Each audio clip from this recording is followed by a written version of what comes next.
செய்யல. அது வர்றது தான் இந்தியாவுக்கு நல்லது அப்படின்னு சொல்லி அந்த காலத்திலே வந்து அந்த விஷனரி ஆட்டிடியூட் இருந்தது. அதாவது அந்த விஷனரி இருக்கணும். அந்த விஷனரினா நாளைக்கு நடக்க போகிறத வந்து இன்றைக்கி வந்து பார்க்க தெரியணும், அந்த தீர்க்கதரிசி அப்படின்னு சொல்லுவாங்க.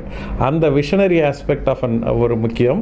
இன்னொன்று வந்து சயின்டிஸ்ட் மாதிரி புரோட்டோடைப் பண்ணணும். அது ரொம்ப ரெண்டாவது. அவரே மிஷின் கண்டுபிடிச்சு அவரே ஷாம்பு போட்டு அவரே பண்ணுறது. மூணாவது வந்து சந்தைப்படுத்தணும்.